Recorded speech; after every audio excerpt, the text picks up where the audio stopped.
It was Christmas Eve, 2002 in Modesto, California. A quiet suburban town wrapped in twinkling lights and the hum of last-minute holiday errands. Laci Peterson, 27 years old, 8 months pregnant, was supposed to be spending the day preparing for family dinner. Instead, by nightfall, she would be missing, and her name would ignite one of America's most haunting murder mysteries. On the surface, Laci and her husband Scott Peterson seemed like the picture-perfect couple. They lived in a modest, cheerful home on Covina Avenue. Laci was radiant, a soon-to-be mother who'd been counting down the days to her son's due date. Scott, a charming fertilizer salesman, appeared devoted and attentive. To their friends and neighbors, they were living the dream. A young couple starting a family, surrounded by love. But behind closed doors, cracks were forming in the foundation.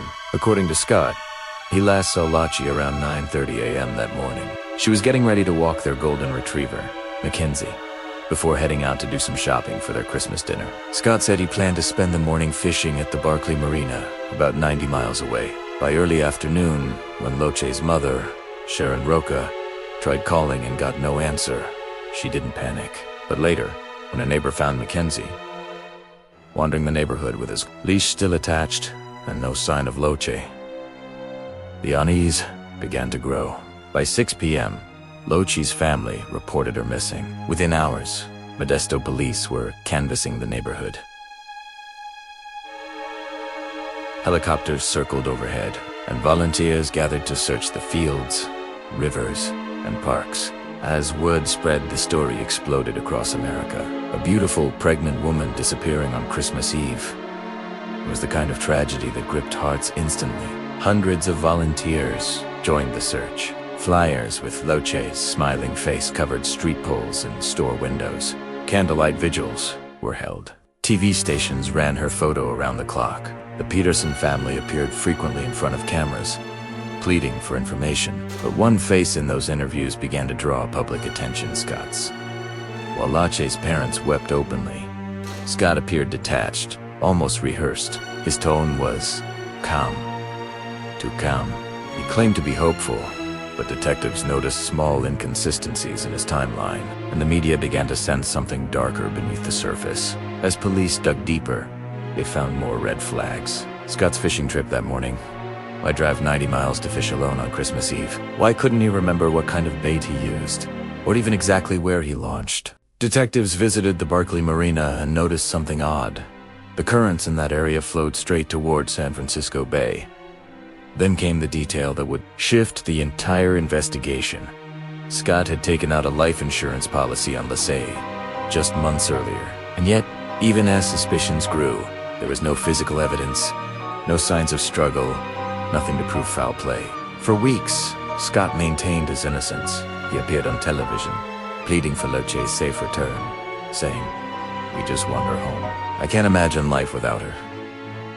But behind the scenes, a secret was about to surface, one that would destroy his carefully constructed image and turn the nation against him. By mid-January 2003, the search for Laci Peterson had consumed the entire nation.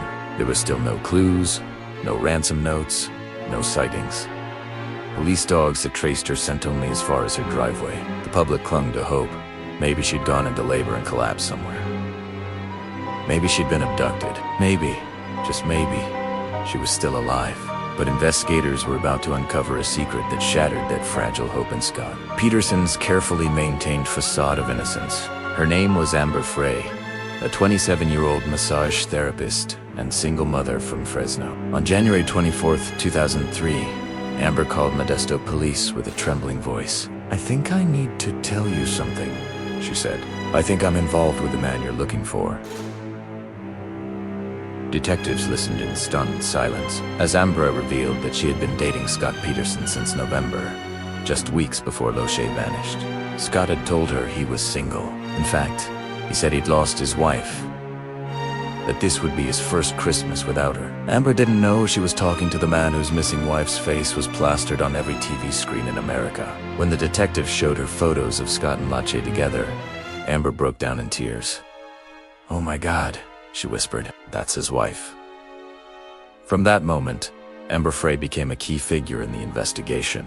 At the request of the Modesto police, She agreed to secretly record every phone call between her and Scott.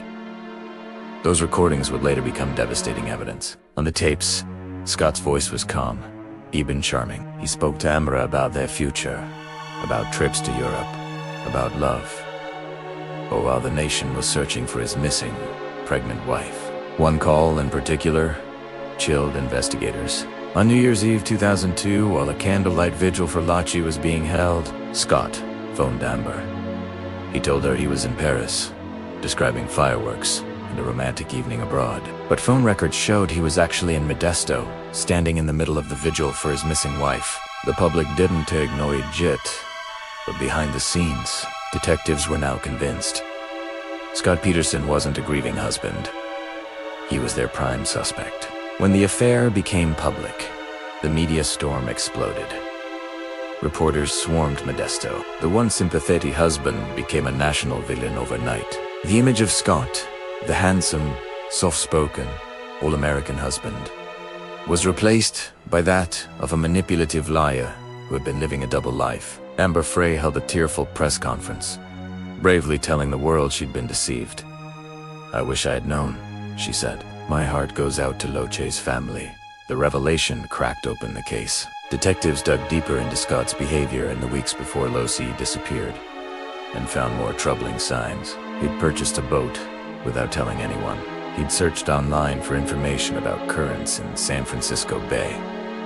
He'd made several unusual phone calls to Laci's, voicemail after she vanished, messages that felt oddly performative, as though meant for someone else to hear.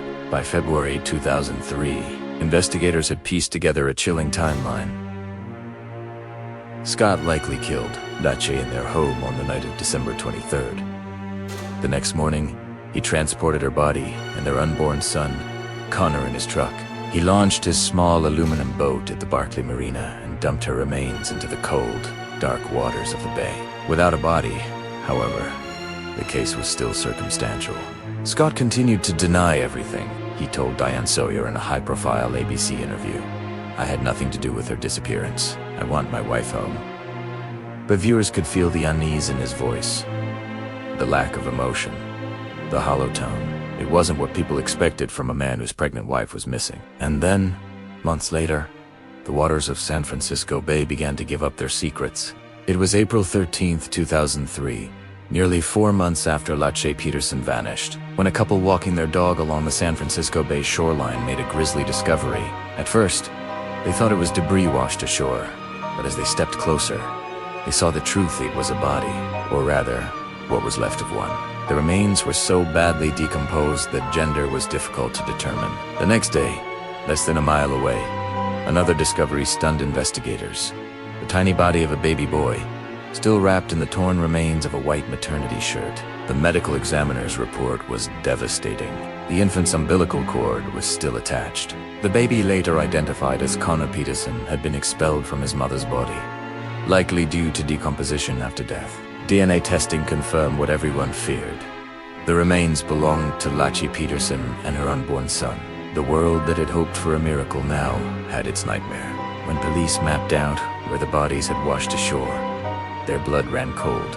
The current patterns from the Barclay Marina, where Scott Peterson said he'd been fishing on the morning of Laci's disappearance, led directly to the same area. Investigators had already seized Scott's aluminum boat, and what they found inside was telling. A piece of duct tape on the bow, cement residui, consistent with homemade anchors, and on his warehouse floor, circular impressions suggesting 5 homemade cement weights, though only one was ever found. Each clue painted a chilling image. Laci's body weighted down and cast into the bay. Her husband returning home hours later to feign ignorance. By mid-April, detectives knew they had enough. But there was one problem. Scott Peterson was on the run. When police finally tracked him down on April 18th, 2003, near a golf course in Loyola, California, his appearance was shocking. His normally neat hair was bleached blonde. His Mercedes was packed with survival gear, knives, camping supplies, nearly $15,000 in cash, several cell phones, his brother's ID, and maps of Mexico. He told officers he was just going golfing. Investigators believed he was trying to flee the country. That was the end of the illusion. The man once seen as the grieving husband was now charged with 2 counts of murder. One for Laci, one for their unborn son. The arrest ignited a media firestorm unlike anything the Modesto police had ever seen. Satellite trucks lined the streets. Reporters camped outside the courthouse. Talk shows debated the case nightly. Public opinion was fierce and polarized. Half the country saw Scott as a heartless killer, the archetype of the smiling sociopath. The other half wondered if the evidence, still largely circumstantial, could truly prove murder beyond a reasonable doubt. Still, the image of him in handcuffs, paired with the haunting photos of Laci, glowing and pregnant, shaped a narrative that would dominate headlines for years. By 2004, the trial of the people v. Scott Peterson had become a national obsession. Cameras were banned inside the courtroom, but that didn't stop the frenzy outside. Reporters described every detail. Scott's expressions, his suits, the tone of his lawyers. The prosecution's case was built on motive, deceit, and circumstantial evidence. They argued that Scott murdered Laci to live freely with Amber Frey, his mistress, but he saw fatherhood as a burden, not a blessing. That he had planned the murder with precision. They showed the jury, the boat, the cement anchors, and the cell tower data, proving his location near the Berkeley Marina. They played recordings of his casual conversations with Amber Frey, even as the world searched for Laci. One prosecutor told the jury, he didn't just kill his wife, he killed his unborn child. He killed a family. Scott's defense attorney, Mark Geragos, painted a different picture. He claimed there was no physical evidence tying Scott to the crime. No blood, no fingerprints, no weapon. He suggested that Laci had been abducted after leaving home that morning, and that the real killers dumped her body in the bay to frame Scott. But the jury wasn't convinced. On November 12, 2004, after nearly 23 hours of deliberation, the jury returned to the courtroom. The air was heavy. Cameras flashed outside. When the foreman read the verdict, gasps echoed through the room. We, the jury, find the defendant, Scott Peterson, guilty of the murder of Laci Peterson, guilty of the murder of Connor Peterson. The sentencing phase came weeks later. The jury recommended death by lethal injection. As Scott was led away, Laci's mother, Sharon Roca, wept silently. Outside, crowds chanted, "Justice for Laci." Even after the verdict, the Peterson case didn't fade. It became a cultural landmark, dissected in documentaries, books, and countless TV specials. Scott's defense filed appeals, arguing that media bias and juror misconduct had tainted the trial. In 2020, California's Supreme Court overturned his death sentence, but upheld his conviction. To this day, Scott Peterson remains in prison, serving life without parole. He still insists he's innocent. Laci's family visits her grave often, leaving flowers and notes for the grandson they never got to meet. Her story remains one of America's most unforgettable tragedies, not just because of the crime, but because of what it revealed. That sometimes, the monster doesn't come from the shadows. Sometimes, he's smiling beside you, holding your hand, promising forever.